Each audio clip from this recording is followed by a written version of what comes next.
ابلیس یعنی شیطان، جس کے بارے میں قرآن پاک میں واضح طور پر کہہ دیا گیا ہے کہ یہ انسان کا کھلا دشمن ہے جو اپنے غرور اور تکبر کی وجہ سے اللہ تعالیٰ کی نافرمانی کا مرتکب ہوا اور ہمیشہ کے لیے ملعون ٹھہرا۔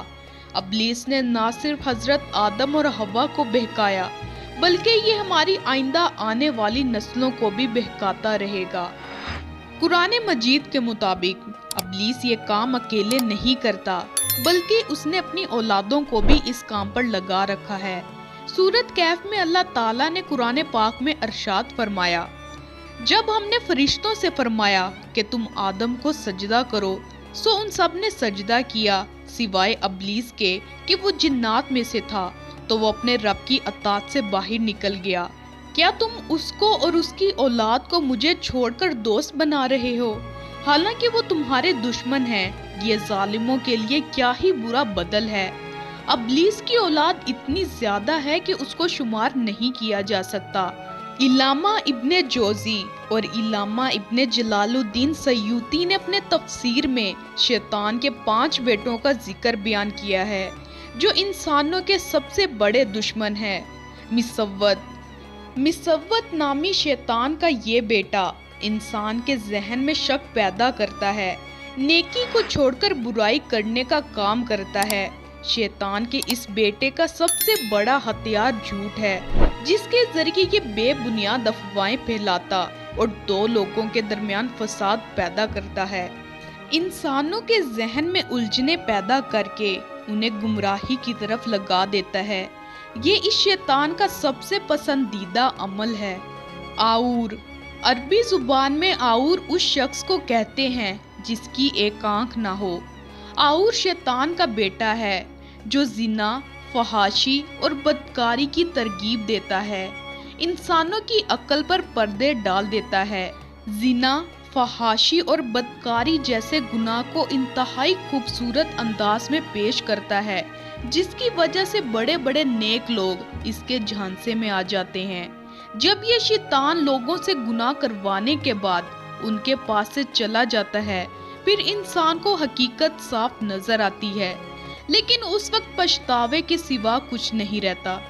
تاریخ میں گزری کئی عذاب یافتہ بستیوں جیسے صدام، ان جیسی بے حیا قوم جو بدکاریوں میں ڈوبے ہوئے تھے، ان کی تباہی میں آور نے اہم کردار ادا کیا ہے۔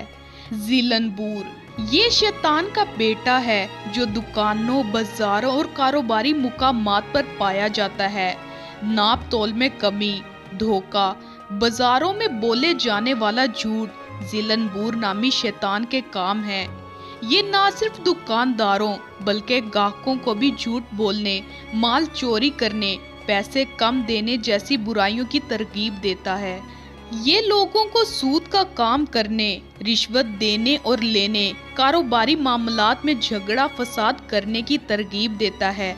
حضور صلی اللہ علیہ وآلہ وسلم نے اہل ایمان والوں کو فضول بازار جانے اور وہاں رکنے سے منع فرمایا ہے، کیونکہ یہ جگہ شیطان کا گھر ہے۔ داسم شیطان کا سب سے لاڈلا بیٹا ہے۔ داسم کا نام عربی لفظ دسمہ سے ماخوذ ہے، جس کے معنی چربی یا چکناہٹ کے ہیں۔ جس طرح چکناہٹ کسی چیز پر لگنے کے بعد بہت مشکل سے صاف ہوتی ہے، اسی طرح داسم خاندان میں لڑائی اور فساد پیدا کرتا ہے۔ 2 خاندانوں کو آپس میں لڑواتا ہے، ویسے ہی بہت مشکل سے اس انسان کی جان چھوڑتا ہے۔ یہ اولاد کے دل میں ماں باپ کے لیے نفرت پیدا کرتا ہے، بہن بھائیوں کو آپس میں لڑواتا ہے، میاں بیوی کے درمیان شک پیدا کرتا ہے اور ان کی علیحدگی بھی کرواتا ہے۔ اسی وجہ سے ابلیس اپنے تمام بیٹوں سے زیادہ داسم سے محبت کرتا ہے، کیونکہ یہ 2 خاندانوں کو علیحدہ اور نفرت پیدا کرتا ہے۔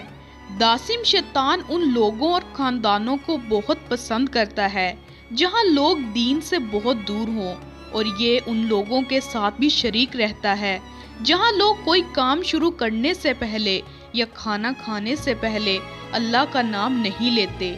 تبر یا صبر یہ وہ شیطان ہے جو انسانوں کو غصے میں مبتلا کر کے ان سے بڑے بڑے گناہ کرواتا ہے۔ یہ انسانوں کو گالی گلوچ کرنے، ایک دوسرے کے ساتھ لڑنے اور فساد پیدا کرنے کی ترغیب دیتا ہے۔ ابلیس کے اس بیٹے کی وجہ سے انسان سب سے زیادہ مشکل میں مبتلا ہو جاتا ہے۔ شیطان کے اس بیٹے کی رفتار بہت تیز بتائی جاتی ہے۔ یہ انسان کے اعصاب پر اس قدر تیزی سے سوار ہوتا ہے کہ وہ ہوش و حواس کھو بیٹھتا ہے اور غصے میں بڑی بڑی غلطیاں اور گناہ کر دیتا ہے۔